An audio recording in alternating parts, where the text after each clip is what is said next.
Hey yo, what's up, y'all? I'm Jay Funkadelic, the Funkable Operator. Once again, I will kill it. The Almighty Funk Lord, straight out of Funkville, you know what I mean? Here's my story about to say to all y'all people out there who recognize that real hip-hop shit. Well, I'm going to tell you my bio, my story. Here's what I'm going to talk about right now until back then, like 35 years ago. First of all, I was in living on Barnes Avenue, 1817, and it was my birthday, October 8th, 1988. But before that, I was listening to hip-hop in the van, by the Ilson Center van, when somebody turned on the radio on the weekends, going to the beach. And I remember hearing hip-hop in the van from the Henry Ilson Center. That's when hip-hop for me all started. You see, because they were playing hip-hop on the radio when the staff was driving the van back in the day. Okay? Back in the day, the staff at the Henry Ilson Center was driving the van. They were cruising. They were driving to the beach, wherever the fuck we went. It was a good journey because I heard like songs like Air B. Rakim, EPMD, Big Daddy Kane, and I heard a lot of songs, hip hop from Steady B, The Kid and Play, The Sets of Sonic, and we was enjoying it. And I was enjoying it myself because I felt the beats, but it took me time to know the lyrics. When I heard hip hop in the van from the Henry Ilson van for a long time, then I started to buy hip-hop in 88 on my birthday. I bought 2 hip-hop cassettes on my birthday back in 1988 of October. And with a little boombox rear I used to have. One was Salt and Pepper on cassette, a Salt with a Deli Pepper. And after that, I bought DJ Jazzy Jeff and the Fresh Prince. It was called He's the DJ, I'm the Rapper. What you can call I'm the Rapper, he's the DJ. And I was playing those 2 records back to back. But it wasn't records, there was cassette tapes. And I had my boombox playing hip-hop. And I asked my mother to give me some batteries so I could work this baby. Played it, I fell in love with it. Then I bought more cassettes in 88. Then I bought more in 89. Then I bought more in 1990. The more songs I heard in the radio was glued to my brain. Shout out to 98.7 Kiss FM with Cool DJ Red Alert and Super Rock and Mr. Magic on BLS. Because back in the day, I heard hip-hop on WHBI. But I don't know what station it was, but I believe it was WHBI the time I heard real hip-hop. The trap music wasn't even out yet.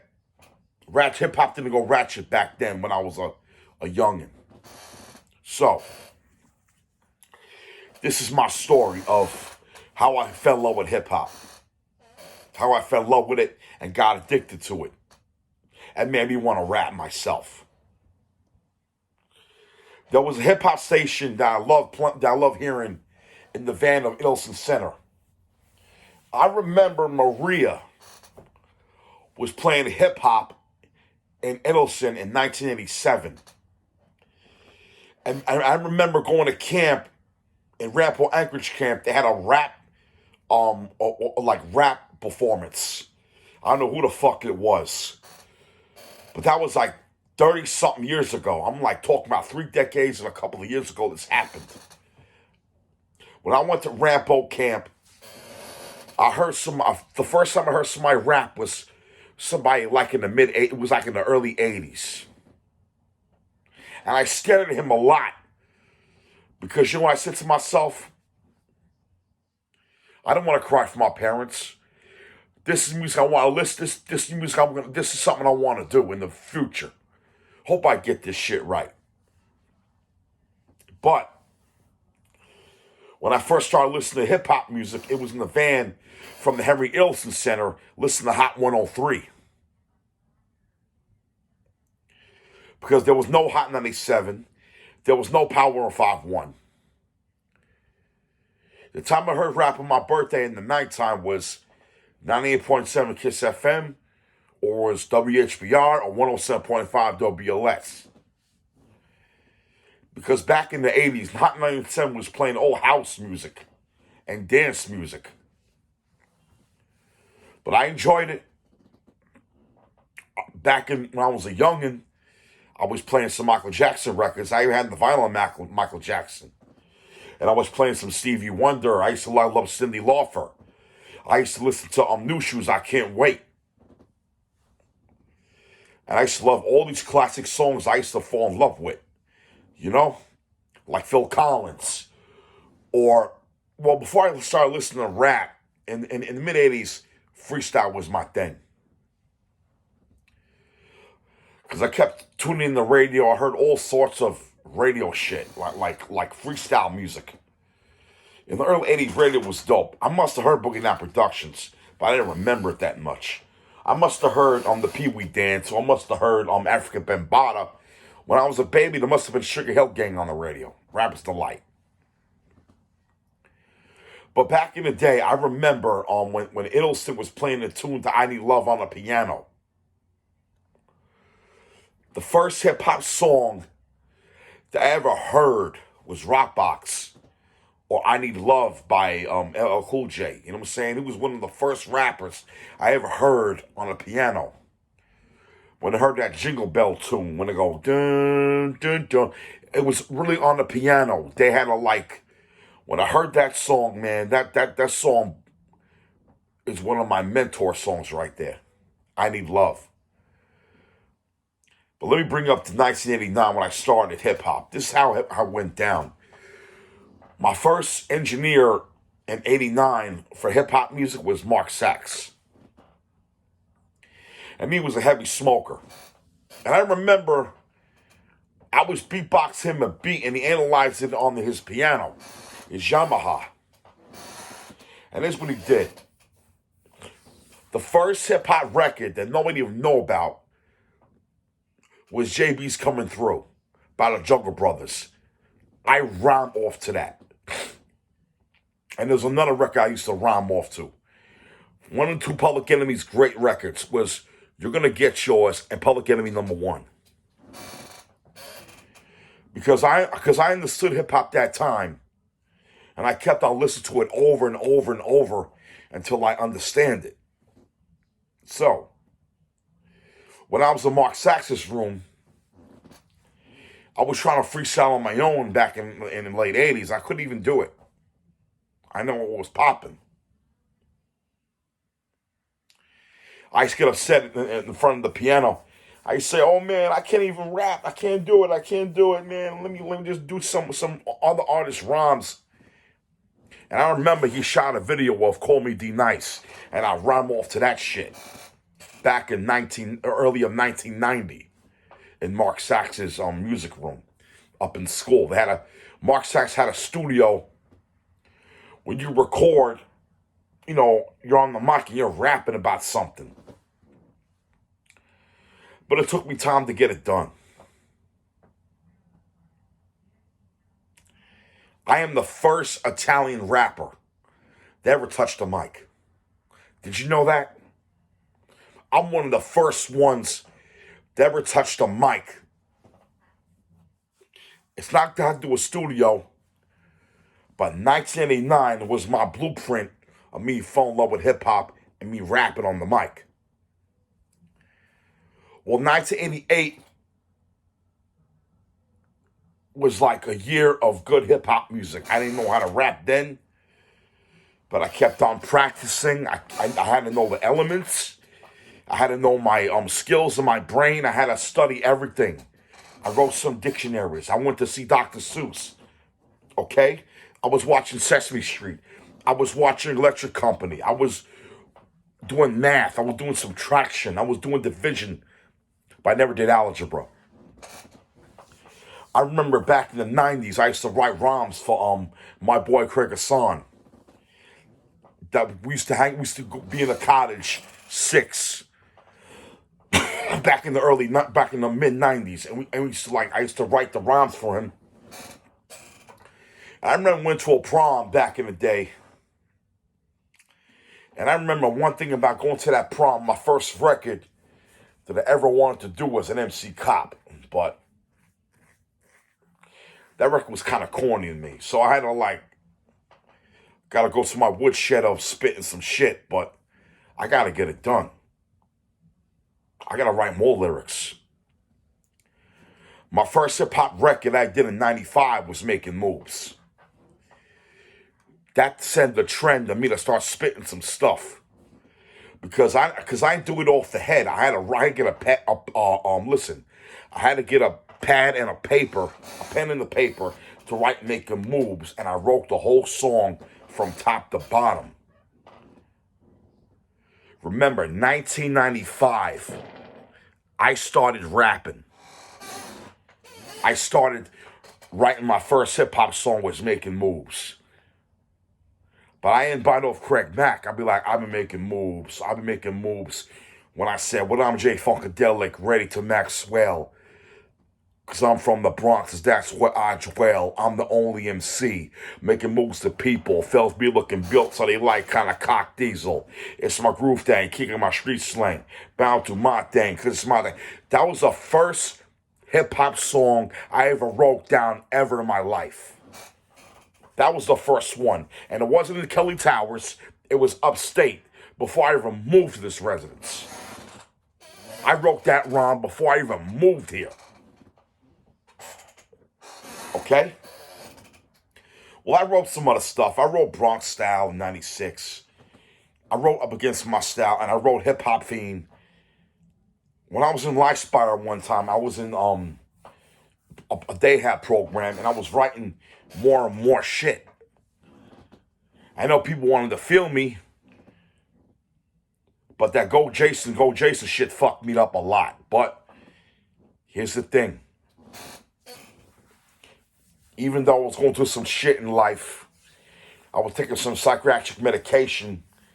I had a trial and error. And I had to go to hospital several fucking times to get better. But I learned a lot. I learned a whole lot in Eden Wald and Idelson. Idelson was a blueprint for me to love hip-hop music. But listen, when I was in Idelson, in preschool, Gary Evans was not the first person to let me listen to rap music.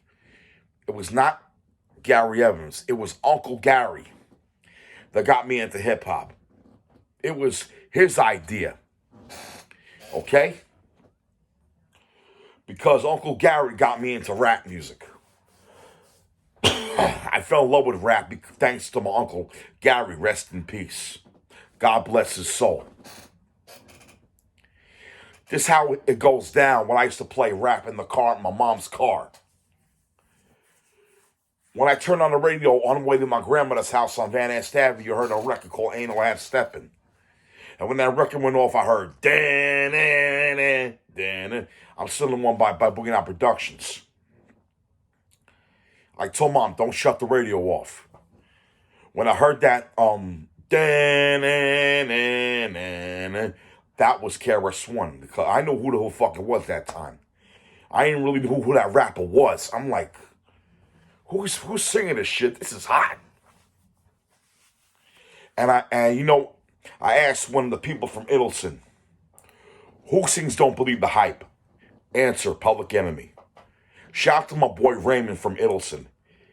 He gave me ideas what albums to buy in hip-hop music. Okay, because I fell in love with the music. Shout out to my nigga Raymond, my boy Raymond from Idelson. He's my mentor from giving me names, what songs the people sing. I'm like, who sing? I asked him one time, who sings Don't Believe the Hype? My answer was Public Enemy. I said, who sings this? I'm still number one. He tells me Boogie Out Productions. Yo, Raymond, man, I love you for that, man. If it wasn't for you, I would never know nothing about hip-hop music. Raymond from Idelson, I don't know what became of you, brother, But you're my boy, man. I don't even know your last name, G. All right? I know I'm older than you and shit, but you really put me in work to love hip-hop music. I don't know where Raymond's at, but, he's a mentor to Jason Conte. And I'm telling you, he is. He told me all the names, who sings this, who sings that. Because I tried to buy their albums on cassette back in the day. You know how that shit was. I mean, hip-hop is life. Hip-hop is fashion. Hip-hop is gold chains and dookie ropes and cassette tapes and vinyl, CD, MP3, iPhone, all that. Computer, radio, turntable, Serato, you have it all. Okay? This video is going to go viral because my first hip-hop record I ever did in the studio wasn't King York. It was Mark Sachs that let me want to rap. And I told Mark Sachs, listen, let me rhyme off to this JB's coming through. I told him it's going to be the record by the Jungle Brothers. Let me rhyme off to that. And he recorded me. He gave me the mic. And I started spitting off to that. And I sung that song like 2 times on the mic. And I know, sorry for stuttering, and I know my hip-hop legacy was just beginning.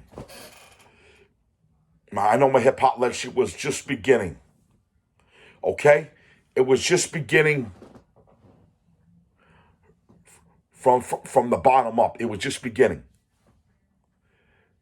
That was before I came Jay Funkadelic. Back in 1999, I was not Jay Funkadelic. I was Big J. When I was in Ilson, I was writing rhymes, but they were kind of corny. But back in '89, my hip hop name used to be Big J. When I said something like this, it's the B-I-G-J, the rhymes that I say. When I said it like this, it's the B-I-G-J, the rhymes that we say has no delay for making a replay. How can I remember that? I can take it back to Andy Chappie to hear that song. I didn't record nothing. I was making album covers, I was drawing album covers. I used to have like the cap and stuff. I used to write down Big J. I was in watching Thundercats that time. Okay? And I was playing hip hop in Andy Chappie's room. Rest in peace, Andy Chappie. That was my teacher. That was my preschool teacher before I even left Idelson. Okay? Andy Chappie I almost had got to a fight with Andy Chappie. He got really mad at me because it was time to do some work, and they told me to put that away. I'm like, And I feel like I didn't want to listen. I didn't want to, understand what he was talking about. I kept on ignoring Andy Chappie. But I know he didn't take the tape deck and he shut it off. I did it myself. I said, you know what? Let's do this, man. My mother and father had mad love for Andy Chappie. Even I met him in Yonkers recently before it was Empire City. That's a fact, brother. Hip-hop in 88 will never be the same anymore unless, hip-hop changed a lot with this trap shit and all. But I love hip-hop to the death. Hip-hop is going to remain with me to the day I'm gone. So, it took me a lot of years to spit like a beast. It took me time, days, weeks, and months and years to do this.